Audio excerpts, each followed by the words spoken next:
Hello everyone, কেমন আছো সবাই? আশা করছি খুব ভালো আছো। নতুন আরো একটা ভিডিওতে আমার চ্যানেল কোয়েল ব্লগসে তোমাদেরকে আরো একবার ওয়েলকাম। দেখো সকাল সকাল কি কাণ্ড হলো, একটা টিকটিকি না আমার দরজার মধ্যে না মারা গেছে। ব্যাপারটা দেখে খুবই খারাপ লাগছিল, কিন্তু কি করব বলো, অনিচ্ছাকৃত হয়েছে, ইচ্ছাকৃত তো কেউ এগুলো করে না, তাই যাই হোক। তারপর দেখো আমি এখানে রান্নাঘরে চলে এসেছি, আর এখানে আজকে রুই মাছ নেওয়া হয়েছিল, তার সাথে ছিল লাল শাক, আর আমি এখন সেই লাল শাকটাই বেছে নেব। শাক বাছা তো আমার একদম কমপ্লিট হয়ে গেছে, তার সাথে আরো কিছু রান্না বান্না আছে, তো সেইগুলো কাটাকুটি করে এখন আমি এখানে ধুয়ে নিচ্ছি। ওই যে কথায় আছে না, তাড়াতাড়ির সময় সব কাজ আরো দেরি হয়ে যায়, ঠিক সেম ঘটনাই আমার সাথে ঘটে।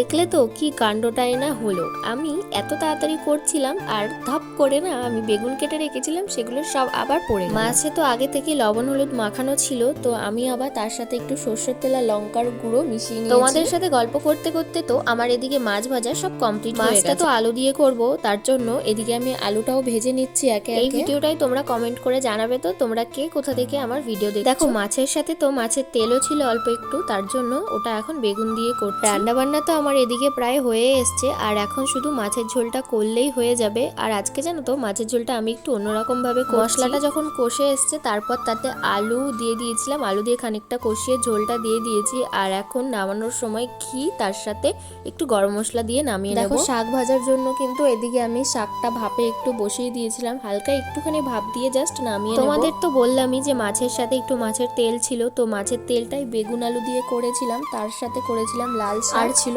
বিট ঘরে, তো বিট আলু ভাজা আর মাছের ঝোল। তারপরে আমি স্নান করতে চলে গেছিলাম, আর স্নান করে এসে এখন খেতেও বসেছি, আর খাওয়া দাওয়া শেষে আমার মনে পড়লো আমি তো কোনো ভিডিওই করলাম। তারপর আর কি অগত্যা মাছের কাটা খাচ্ছিলাম, তো সেইটুকুই ভিডিও তোমাদের সাথে করলাম। আর দেখেছো আজকে আমি পুরো চেটে পুটে খাচ্ছিলাম, কারণ তো একটা ওই যে নিজের হাতে রান্না সবসময় বেস্টই হয়। চলো তাহলে আজকে এই পর্যন্তই থাক।